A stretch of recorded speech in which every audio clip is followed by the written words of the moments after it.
சிறகடிக்க ஆசை சீரியலோட upcoming episode என்னன்னு பார்க்கலாம். இங்க சிட்டியும் ரோஹிணிக்கு ஃபோன் பண்ணி சொல்றாரு.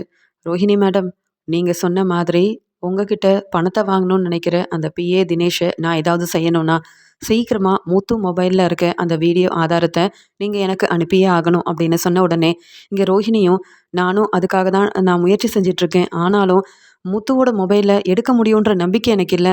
கண்டிப்பா நீங்க சொன்ன மாதிரி நான் செஞ்சிருவேன், நீங்க கவலைப்படாதீங்க அப்படின்னு சொல்லிட்டு ஃபோனை வச்சிடுறாங்க ரோகிணி.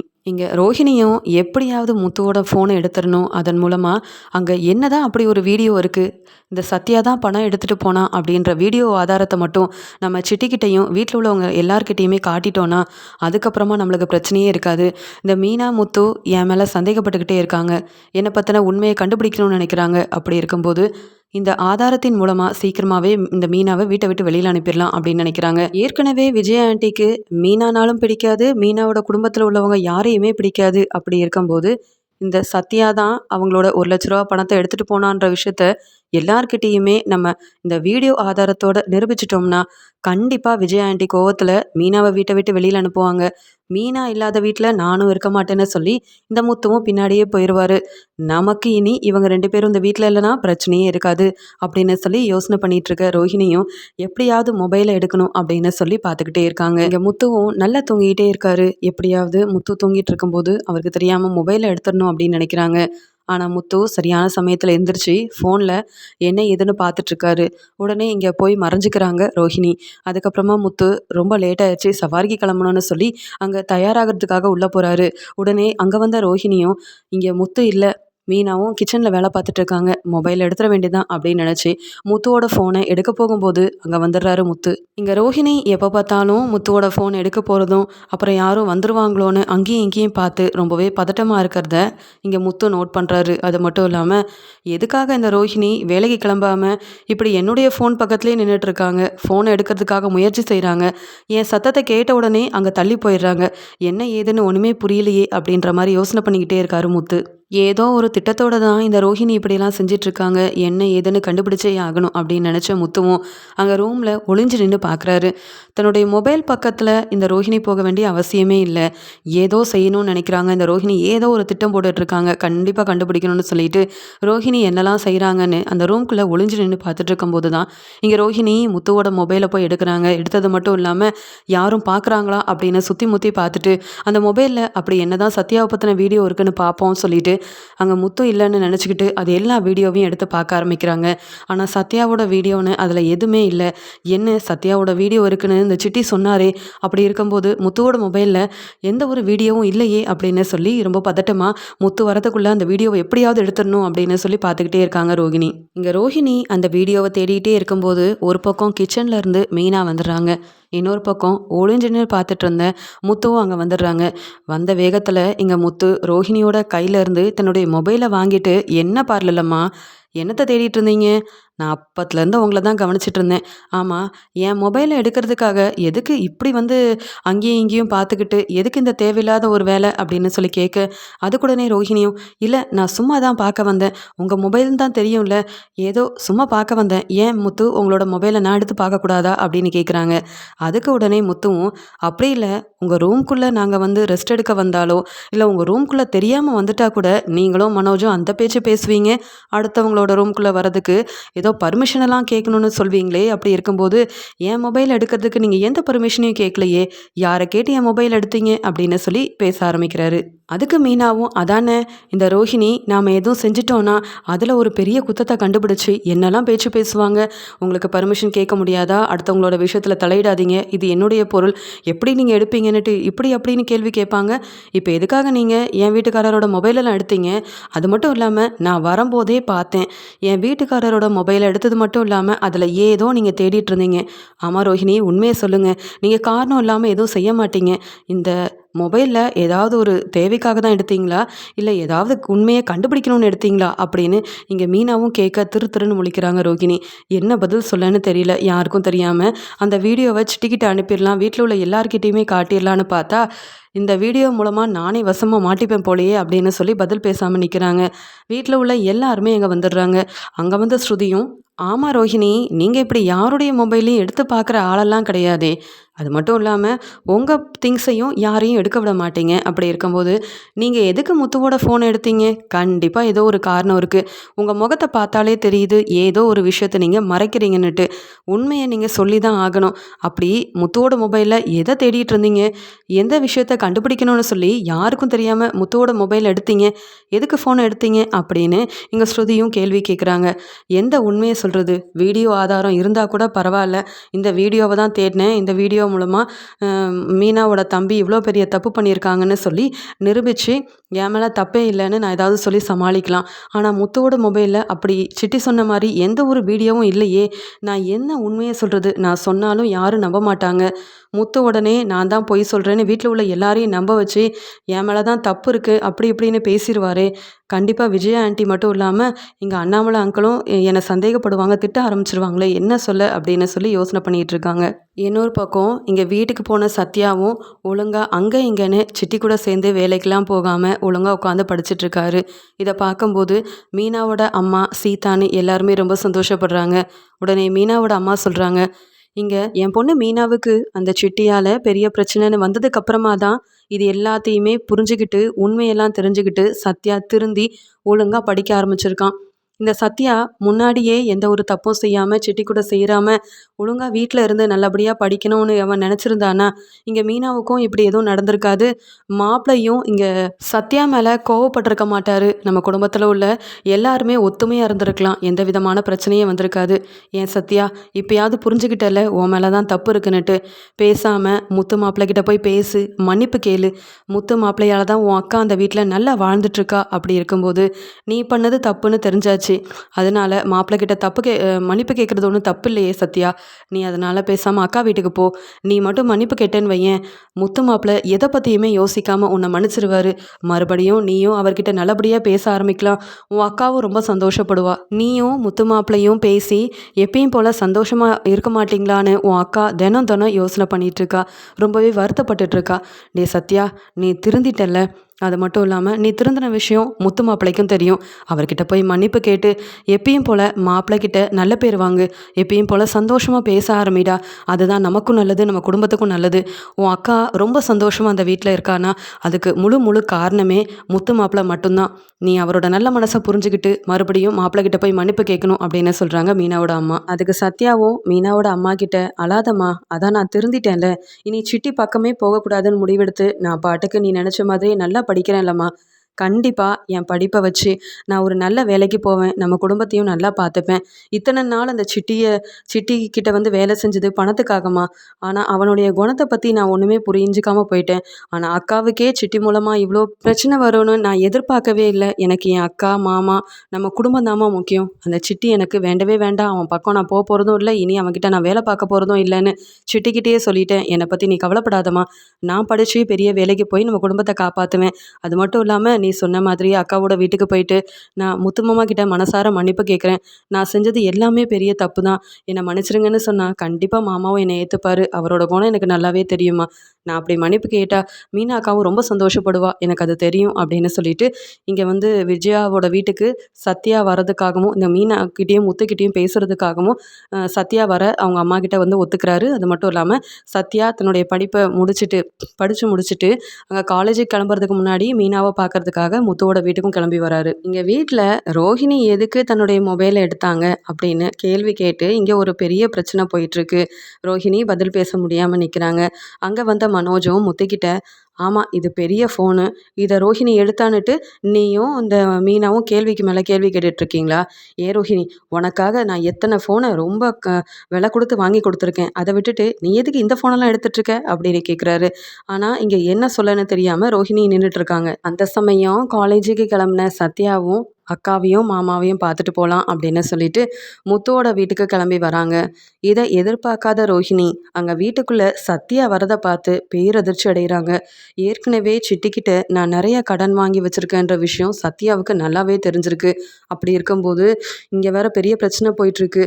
நான் அங்கே கடன் வாங்கியிருக்கிறதையோ இல்லை என்னை பற்றின உண்மையவோ சத்யா வீட்டில் உள்ள எல்லாரும் முன்னாடியும் சொல்லிட்டானா நான் வசமாக மாட்டிப்பேனே, என்ன சொல்ல தெரியலையே அப்படின்னு சொல்லி இங்கே யோசனை பண்ணிகிட்டு இருக்கும்போது அங்கே சத்யாவை பார்த்த மீனாவும், டேய் சத்யா, நீ எதுக்குடா இங்கே வந்த அப்படின்னு கேட்குறாங்க. அக்கா, உன்கிட்டயும் மாமா கிட்டேயும் மன்னிப்பு கேட்கலாம் தான்க்கா வந்தேன். நான் எவ்வளோ பெரிய தப்பு பண்ணியிருக்கேன் அப்படின்னு எனக்கு புரிய வந்துருச்சு. அது மட்டும் இல்லாமல் சிட்டியை நம்பி சிட்டி கூட வேலை செஞ்சாதான் பணம் கிடைக்கும்னு ஆசைப்பட்டு அங்கே போய் வேலை செஞ்சேன். ஆனால் சிட்டி மூலமாகவே உனக்கு இவ்வளோ பெரிய பிரச்சனை வரும் நான் எதிர்பார்க்கவே இல்லைக்கா. நீ இப்படி இருக்கிறதுக்கு காரணம் நான் தான்க்கா. என்னை மன்னிச்சிருக்கா. உன் உடல்நிலை எப்படி இருக்குன்னு கேட்க, அதெல்லாம் சரியாயிடுச்சுடா. நீ இப்படி ஏன் கண் கலங்கி போய் நிற்கிற? ஆமாம், நீ காலேஜுக்கு போகலையான்னு சொல்ல. காலேஜுக்கு போகிறதுக்கு முன்னாடி முத்து மாமா கிட்ட மன்னிப்பு கேட்கறதுக்காக தான் வந்தேன். எனக்கு மனசே சரியில்லை. எல்லாரும் முன்னாடியும் முத்து மாமாவை எவ்வளவோ அவமானப்படுத்தியிருக்கேன். சிட்டி தான் முக்கியம்னு சொல்லி மாமாவையே எதிர்த்து பேசியிருக்கேன். மாமா எனக்கு நல்ல அட்வைஸ் பண்ணும்போது கூட அதை ஏற்றுக்காம நான் என்னென்னவோ சொல்லியிருக்கேன். ஆனால் இப்போ புரிஞ்சுக்கிட்டேன்க்கா மாமாவோட நல்ல மனசை அப்படின்னு சொல்லி கண் கலங்கி போய் நிற்கிறாங்க. உடனே அங்கே வந்த முத்துவும், என்னம்மா இவன் காலேஜுக்கு போகலையாம்மா அப்படின்னு கேட்குறாங்க. இல்லைங்க, உங்ககிட்ட தான் மன்னிப்பு கேட்கறதுக்காக என் தம்பி வந்திருக்கான் அப்படின்னு சொல்கிறாங்க. அதுக்கு முத்து உடனே, அவன் திருந்துனா அதுவே போதும், என்கிட்டலாம் இவன் மன்னிப்பு கேட்க வேண்டாம். ஒழுங்காக போய் காலேஜில் நல்லபடியாக படித்து ஒரு பெரிய வேலையில் சேரணுன்ற எண்ணத்தோடு படிக்க சொல்லு. அது மட்டும் இல்லாமல் இங்கே உங்கள் அம்மாவாக இருக்கட்டும், உன் தங்கச்சி, நீனு எல்லாருமே இவன் மேலே ரொம்ப நம்பிக்கை வச்சுருக்கீங்க. இவன் மூலமாக தான் குடும்பம் நல்லபடியாக இருக்க போதுன்னு நினச்சிட்ருக்கீங்க. அந்த ஒரு நம்பிக்கையை இவன் காப்பாற்றினா போதும். எத்தனையோ முறை இவனுக்கு நான் அட்வைஸ் பண்ணியிருக்கேன், திருந்தி வாழ சொல்லியிருக்கேன். எதையுமே அவன் கேட்கல. இப்போயாவது மனசு மாறி திருந்திட்டான்னு நான் நம்பலாம்ல. அந்த நம்பிக்கை எனக்கு இருக்குது. அவன் திருந்திருவான்னுட்டு அவனை போய் படிக்க சொல்லு. என்கிட்டலாம் மன்னிப்பு கேட்க வேண்டாம் அப்படின்னு சொல்கிறாரு முத்து. இங்கே கண் கலங்கி அழுதுட்டு இருந்த சத்யாவும் முத்துக்கிட்ட போயிட்டு, முத்து மாமா என்னை மன்னிச்சிருங்க. எத்தனையோ நாள் உங்களை மாமான்னு கூட கூப்பிடாம அந்த சிட்டியோட பேச்சை கேட்டுக்கிட்டு உங்களை ரொம்பவே ஏளனமாக அவமானப்படுத்தி அனுப்பியிருக்கேன். நீங்கள் சொன்ன ஒவ்வொரு அட்வைஸையும் கேட்காம எதிர்த்து எதிர்த்து பேசியிருக்கேன். அதனால் என் மேலே உங்களுக்கு நிறைய கோபம் இருக்கும்னு தெரியும். ஆனால் என்னை மன்னிச்சிடுங்க. நான் மனசு மாறிட்டேன். நான் திருந்திட்டேன். என் படிப்பால் மட்டும்தான் உயரணும் அப்படின்ற ஒரு எண்ணத்தில் இருக்கேன். கண்டிப்பாக நீங்கள் நினைக்கிற மாதிரியே படித்து நானும் ஒரு நல்ல வேலைக்கு போவேன்.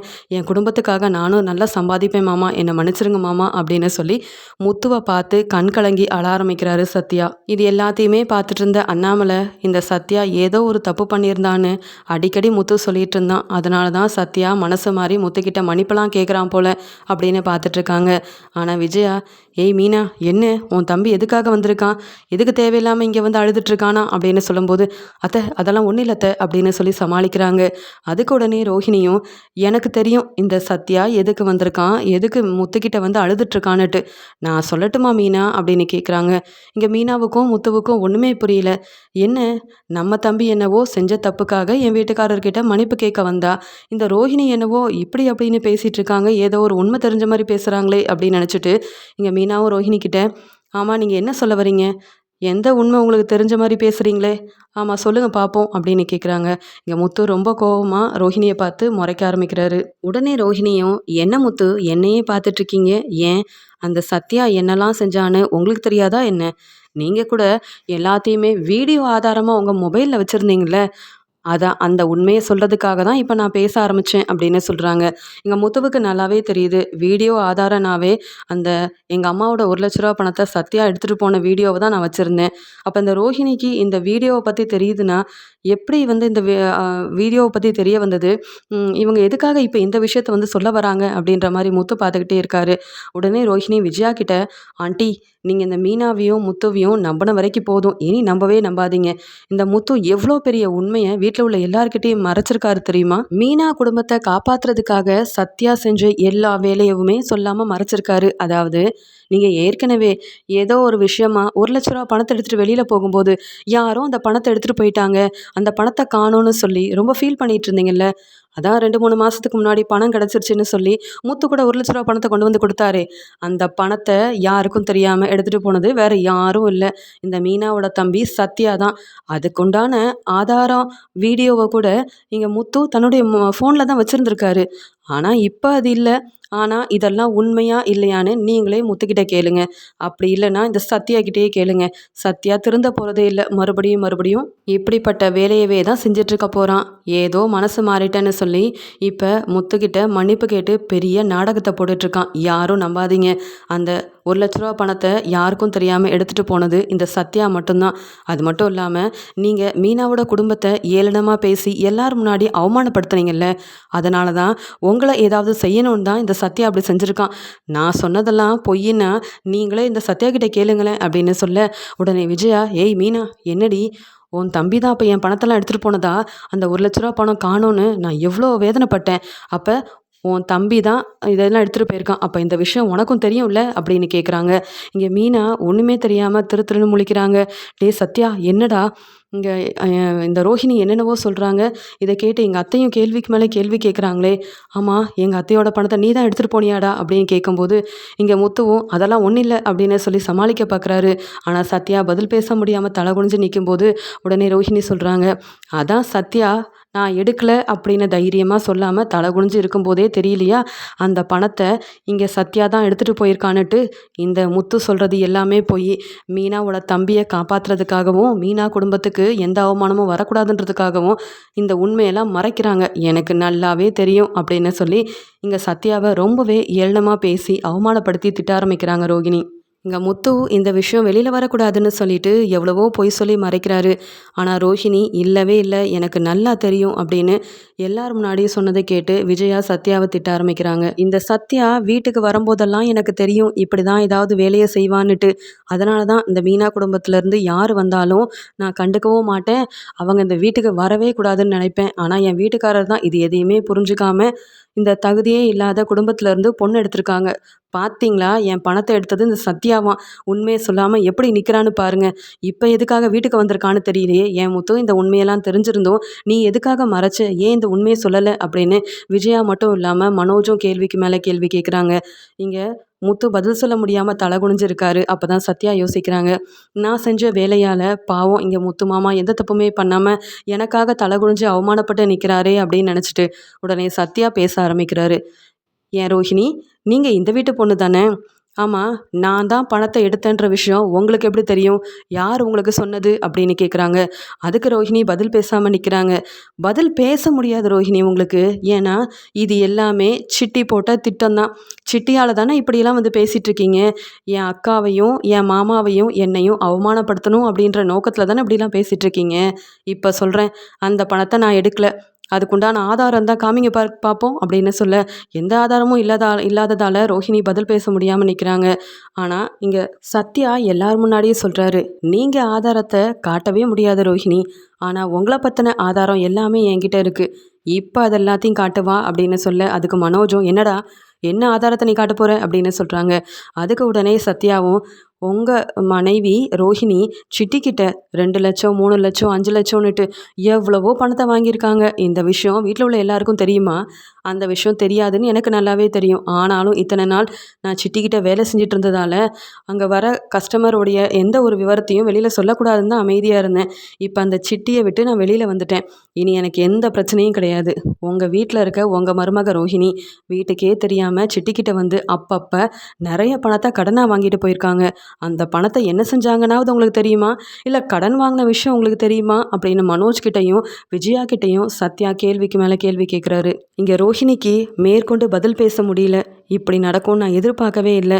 மீனாவையும் முத்துவையும் இந்த விஷயத்தை வச்சு இந்த பிரச்சனையை பெருசாக்கி வீட்டை விட்டு வெளியில் அனுப்பலான்னு பார்த்தா சத்யா நான் கடன் வாங்கின விஷயம் எல்லாத்தையுமே ஆதாரத்தோட இங்கே எல்லாருக்கிட்டையும் சொல்லிடுவான் போலையே அப்படின்ற மாதிரி நிற்கிறாங்க. இங்கே ரோஹிணியை பார்த்து மனோஜ், என்னம்மா ரோஹிணி நீ அந்த சிட்டிக்கிட்ட போய் பணத்தை கடனாக வாங்கினியா? அதுவும் 2 லட்சம் 5 லட்சம் எவ்வளோ பணத்தை கடனாக வாங்கியிருக்க? ஆமாம் இந்த விஷயத்தை பற்றி நீ சொல்லவே இல்லையே. அம்மா உனக்கு என்ன அவ்வளோ பெரிய பண பிரச்சனைன்னு நீ அங்கே போய் கடன் வாங்கியிருக்க? இந்த சத்யா சொல்கிறது எல்லாமே உண்மைதானா அப்படின்னு சொல்ல அதுக்குடனே சத்யாவும் அது எப்படி அவங்க பதில் சொல்லுவாங்க? ஏன்னா கடன் வாங்கினது அவங்க. இங்கே சிட்டி மூலமாக கடனுக்குண்டான பணத்தை எண்ணி கொடுத்தது நானாச்சே. வேணா என்கிட்ட இருக்க ஆதாரத்தை பாருங்கள். மாதம் மாதம் கையெழுத்து போட்டு ரோஹிணி இங்கே சிட்டிக்கிட்ட வந்து பணத்தை கொடுத்துட்டு போயிருக்காங்க. இதுக்குண்டான ஆதாரம் இந்த இருக்குது அப்படின்னு சொல்லி நிறையா பேப்பர்ஸ் எல்லாத்தையுமே எடுத்து மனோஜ் கிட்ட கொடுக்குறாங்க. உடனே முத்துவும் அது எல்லாத்தையும் வாங்கி பார்த்துட்டு, டே மனோஜ் நீ தான் நிறைய படிச்சிருக்கியப்பா, இங்கே பாரு உன்னுடைய பொண்டாட்டி உனக்கு தெரியாமல் கையெழுத்தெல்லாம் போட்டு நிறைய கடன் வாங்கி வச்சிருக்கு. இதை கூடவாடா தெரிஞ்சுக்காம இருப்பேன் அப்படின்னு அந்த பேப்பரை மனோஜ் கிட்டேயும் வீட்டில் உள்ள எல்லார்கிட்டேயுமே முத்து காட்டுறாங்க. அப்போ தான் அங்கே மனோஜ் பார்க்குறாரு, இங்கே ரோஹிணி யாருக்குமே தெரியாமல் மாதம் மாதம் வட்டி பணம் கட்டியிருக்காங்க. அது மட்டும் இல்லாமல் 2 லட்சம் வாங்கியிருக்காங்க. அதுக்கு மேற்கொண்டு 1,50,000 ரூபா வாங்கியிருக்காங்க. இப்படியே மொத்தமாக 5 லட்ச ரூபா பணம் அந்த சிட்டிக்கிட்டேருந்து வாங்கியிருக்காங்க அப்படின்ற உண்மை எல்லாருக்குமே தெரிய வருது. உடனே அண்ணாமலை ரோஹிணி கிட்ட, ஏமா ரோஹிணி என்னம்மா இதெல்லாம்? எதுக்காகம்மா அந்த சிட்டிக்கிட்ட இவ்ளோ பணத்த கடனா வாங்கியிருக்க? ஆமா அந்த பணத்தெல்லாம் வாங்கி அப்படி என்னதான் செஞ்ச? எங்ககிட்ட தான் இந்த விஷயத்த மறைச்சியா? இல்லன்னா இந்த உண்மை எல்லாத்தையும் விஜயா கிட்டயும் சொல்லாம மறைச்சிருக்கியாம்மா? உன்ன விஜயா எவ்ளோ நம்புனா? இப்படியாம்மா எங்களையெல்லாம் ஏமாத்துவ? இப்படி நெறையா கடன் வாங்க என்னம்மா உனக்கு பிரச்சனை இருக்குது? அப்படின்னு சொல்லி கேட்குறாங்க. ஆனா ரோஹிணி, அது ஒண்ணும் இல்ல அங்கிள். ஏதோ தேவைன்னுட்டு தான் வாங்குனேன். என் ஃப்ரெண்டுக்காக தான் வாங்கி குடுத்தேன். நான் கடன் வாங்கல அங்கிள். எனக்காக என்ன தேவை இருக்கு? நானும் பார்லர் வச்சிருக்கேன். மனோஜும் இப்ப நல்லாவே சம்பாதிக்க ஆரம்பிச்சுட்டாரு. அப்படி இருக்கும்போது, நான் எதுக்கு எனக்காக கடன் வாங்க போறேன்? அப்படின்னு சொல்லும்போது, இங்க விஜயா ரொம்ப கோவமா, "வாய மூடு ரோஹிணி. மறுபடியும் மறுபடியும் பொய் சொல்லாத. ரூ. 5,00,000 உன் ஃப்ரெண்டுக்காகவா வாங்கி குடுத்த? இப்பயும் பொய் சொல்லி ஏமாத்தலாம்னு நினைக்காத. ஆமா வாங்குன பணத்த என்ன செஞ்ச? அப்படி எந்த ஃப்ரெண்டுக்கு நீ வாங்கி குடுத்த?" அப்படின்னு சொல்லி கேட்கும்போது, அதுக்கு மனோஜும், "இப்ப கூட ஏதோ ரூ. 1,00,000 வேணும், ஃப்ரெண்டுக்கு தான் வேணும்னு சொல்லி இவ வாங்கி குடுத்தாளே! இப்படிதான் இவ ஏமாத்தி ஃப்ரெண்டுக்கு வேணும், ஃப்ரெண்டுக்கு வேணும்னு சொல்லி பணத்தெல்லாம் வாங்கிட்டு இருக்கா போல. இனி இந்த ரோஹிணிய நம்பவே கூடாது. ரோஹிணி எனக்கு உண்மை தெரிஞ்சாகணும். அப்படி எத்தன ஃப்ரெண்டு தான் இருக்காங்க, எப்ப பார்த்தாலும் கடன் வாங்கி குடுக்குறதுக்கு. ஏதோ ஒரு பிரச்சனை. அதனால தான் நீ இப்படி பணத்தெல்லாம் யாருக்கும் தெரியாம வாங்கி குடுத்துட்ருக்க. அப்படி உனக்கு என்ன பிரச்சனை இருக்குன்னு எனக்கு தெரிஞ்சே ஆகணும். எதுக்காக அவ்வளோ பணத்த எங்க வீட்ல உள்ள யார்கிட்டயும் சொல்லாம கடன் வாங்குனேன்னு எனக்கு தெரிஞ்சே ஆகணும்." அப்படின்னு விஜயாவும், மனோஜும் விடாப்பிடியா விடாம ரோஹிணி கிட்ட கேள்வி கேட்டுக்கிட்டே இருக்காங்க. இங்க ரோஹிணிக்கு பதில் பேசவே முடியல. உடனே சத்யாவும், "இப்ப நான் ஆதாரத்த காட்டிட்டேன். ரோஹிணி கடன் வாங்கியிருக்காங்க. அதுவும் வீட்டுக்கு தெரியாம." அப்படின்னுட்டு. "என் மேல ஏதோ தப்பு இருக்குன்னு சொன்னீங்களே. நீங்க ஆதாரத்த காட்டுங்க. நானா பணத்த எடுத்துட்டு போனேன். அந்த பணத்துக்கும் எனக்கும் எந்த சம்மந்தமும் இல்ல. அதனால இனி என் குடும்பத்தையும் என்னையும் இப்படி அவமானப்படுத்தி பேசலான்னு என்னைக்கும் நினைக்காதீங்க ரோஹிணி." அப்படின்னு சொல்லிடுறாங்க. முத்து மொபைல்ல அந்த ஆதாரம், வீடியோ இல்லைன்ன உடனே ரொம்பவே தைரியமா இங்க சத்யாவும் சொல்ல, அதுக்கு முத்துவும், "ஆமா. இங்க சத்யா மேல எந்த தப்புமே இல்ல. வேணும்னே மீனா குடும்பத்த அவமானப்படுத்துறதுக்காக தான் இந்த ரோஹிணி இப்படி பேசுறாங்கன்னு" சொல்லி, இங்க சத்யாக்கு சப்போர்ட் பண்ணி, சத்யா மேல எந்த தப்புமே இல்ல அப்படின்னு பொய் சொல்லிடுறாரு முத்துவும். முத்து இப்படி தன்னை காப்பாத்துறதுக்கும், என்னுடைய குடும்பம் அவமானப்பட்டு நிற்கக்கூடாதுன்றதுக்காக, நான் செஞ்ச தப்ப முத்து மாமா மூடி மறைச்சது மட்டும் இல்லாம, அவங்க குடும்பத்துல உள்ள எல்லாரையுமே எதிர்த்து, எனக்கு எப்படி சப்போர்ட் பண்றாரு, அவரோட நல்ல மனச புரிஞ்சுக்காம இத்தன நாள் மாமாவ ரொம்பவே அவமானப்படுத்திட்டேன். அவர் வெறும் டிரைவர் தான். எங்க எங்க அக்காவுக்கு ஏத்த ஒரு கணவரே இல்ல அப்படின்னு சொல்லிலாம் பேசினேனே அப்படின்னு சொல்லி ரொம்பவே மனசு வேதனைப்பட்டு முத்துக்கிட்ட மன்னிப்பு கேட்குறாரு சத்யா. இந்த சத்யாவை பத்தின உண்மையை சொல்லி மீனாவையும் முத்துவையும் வீட்டை விட்டு வெளியில் அனுப்பலான்னு பார்த்தா, சத்யா வீட்டுக்கே நான் கடன் வாங்கின எல்லாத்தையுமே ஆதாரத்தோட காட்டி எல்லார்கிட்டையும் என்ன வசமாக மாட்டி விட்டுட்டானேன்னு சொல்லி திருன்னு முழிச்சுக்கிட்டு கண் கலங்கிக்கிட்டு தலை குனிஞ்சு போய் நிற்கிறாங்க ரோஹிணி. இங்கே விஜயாவும், "இப்போ நீ உண்மையை சொல்லலைன்னா இந்த வீட்டில் இருக்கவே முடியாது" அப்படின்னு சொன்னதை கேட்டு ரொம்பவே அதிர்ச்சி அடைகிறாங்க ரோஹிணி. சத்யாவால ரோஹிணியை பற்றின உண்மைகள் வெளியில் வந்ததால விஜயா ரொம்பவே ரோஹிணி மேலே ரொம்பவே கோவமாகவும் இருக்காங்க. ரோஹிணி பதில் பேசாமல் நிற்கிறத பார்த்து வெளுத்து வாங்குறாங்க விஜயா. இங்கே மீனாவும் இங்கே ரோஹிணியை, "என் தம்பி மேலே தப்பு இருக்குன்னு சொல்லி என்னென்னவோ பேசுனீங்க, என் குடும்பத்தை அவமானப்படுத்தணும்னு நினச்சிங்க. பார்த்தீங்களா ரோஹிணி, இப்போ நீங்கள் தான் அவமானப்பட்டு நிற்கிறீங்க" அப்படின்னு சொல்லி ரொம்பவே ரோஹிணியை திட்ட ஆரம்பிக்கிறாங்க. இங்கே முத்து சத்யா கிட்ட, "பாத்தியா சத்யா, நீ செஞ்ச தப்பால இங்க வீட்ல பல பிரச்சனைகள் வர இருந்தது. இனிமேலு நீ நல்லா படிக்கணும், நல்லா முன்னேறணும், பெரிய ஆளாகணும். எந்த தப்பும் நீ செய்யவே கூடாது சத்யா" அப்படின்னு சத்யாவுக்கு அட்வைஸ் பண்ணி அனுப்புறாரு. இங்க சத்யாவும் அழுதுகிட்டே, "நான் செஞ்ச தப்பால எல்லாரும் என் குடும்பத்தை எவ்வளோ அவமானப்படுத்தி பேசினாங்க. ஆனா நீங்க எப்பயுமே என் குடும்பத்துக்காகவும் எனக்காகவும் ரொம்ப சப்போர்ட்டா இருந்திருக்கிறீங்க மாமான்னு" சொல்லி சத்யா அழுதுகிட்டே முத்துக்கிட்டேயும் மீனா கிட்டேயும் மன்னிப்பு கேட்டது மட்டும் இல்லாம ரோஹிணியை பத்தின உண்மையை அங்க விஜயா முன்னாடி சொல்லிட்டு காலேஜுக்கும் கிளம்பி போயிடுறாரு.